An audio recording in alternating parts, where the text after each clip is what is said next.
watu wa Mungu, kifo hakizoeleki. Na sababu ya kutokuzoeleka kwa kifo ni matendo yetu mpaka saa tunakata roho. Yale tuliyoyaandika ambayo tunajua sisi tunayajua na watu wengine tunafikiri hawayajui. Yaani mimi najua kabisa dhambi zangu zote, lakini najua watu hawazijui. Si nimevaa suti? Maovu niliyowatendea watu kwani lazima yafahamike? Dhambi zangu za jana usiku lazima zifahamike? Nililoga kwani mnajua? Kitu kilicho kigumu kuliko vyote katika maisha yetu, dhambi zingine utazitenda na utatubu saa yako, lakini dhambi hii ambayo imeutesa ulimwengu, imewatesa wanasiasa, imewatesa watumishi wa kanisa, dhambi ya kuumiza wenzako. Unapotembea barabarani, unapokaa kanisani, unapokaa kwenye nafasi yako ofisini, Mheshimiwa DC, Mheshimiwa mwenyekiti wa halmashauri, Mheshimiwa kiongozi wa Chadema, kiongozi wa CCM, unapokaa kwenye position yako popote, ni watu wangapi wanalia kwa pale ulikokaa tu? Unapoamka asubuhi, ni watu wangapi kwenye matendo ambayo umeyafanya wiki nzima, mwezi mzima, mwaka mzima, miaka mitano, ni watu wangapi wanalia? Ni watu wangapi mioyo yao inavuja damu kwa ajili ya utukufu unaoamua wewe kuutengeneza? Mheshimiwa DC amesema hapa mitandao imejaa. Ni watu wangapi kwa simu yako wanalia?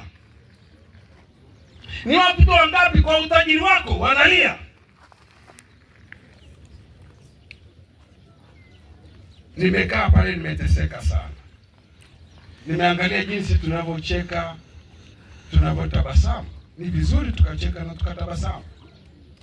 Lakini niwaambie, Elizabeth hayuko kwenye mwili huu tunaozika. Ana mwili aliyopewa mpya. Na huo mwili anaona sisi tunachozungumza. Na mimi nikisimama hapa na uwezo wa kuzungumza alichokuwa akiseme kwa hadhara hii. Pendaneni. Acheni kuumizana. Acheni kutesana. Elizabeth, najua umelala hapo dada yangu. Hawa waliokaa hapa, wapo wanaumia kweli kwamba umelala, wanateseka mioyo yao. Wanakutakia safari njema. Hawa waliokaa hapa, kuna wanafiki waliokuwa wanakuibiana kura, hawa hapa. Elizabeth, wewe umelala hapo, pole dada yangu. Nenda safari njema. Hawa waliolala hapa ndio waliokuwa wanakuitia polisi. Hawa waliokaa hapa, Elizabeth.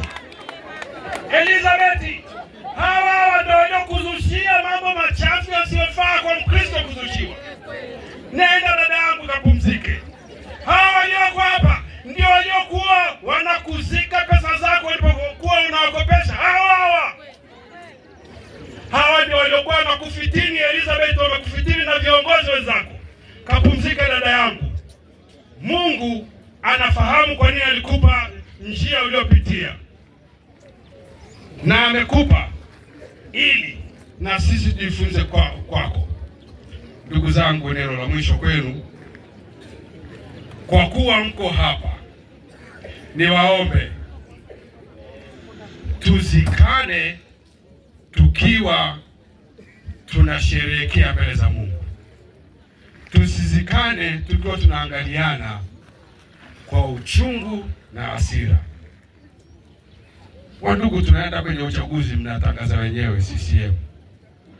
Hebu jamani, kama jinsi mlivyoiba uchaguzi mwaka jana na mwaka 2020 na 2019, hebu basi kwa kuwa huwa mnajaribuki kwenda kanisani, mtubu cha kweli basi. Yaani unamuomba Mungu msamaha, alafu unaenda kutenda hilo hilo. Alafu unakuja na suti yako kanisani kwa sababu unachangia kwaya. Halo. Mungu anashangaaga. Yaani kuliko ninavyoshangaa. Kama unaona kwamba dhambi hii huwezi kuacha wenzako, ondoka ili uende mbinguni. Kuna siku utalala kama Eliza, uendi na udiwani, uendi na wenyekiti, uendi na ubunge, uendi na udisi, uendi na uraisi. Utalala kama Eliza. Saa zile unakutana na malaika, tena siku hiyo ukute na mimi niko zamu, mzee. Yaani shughuli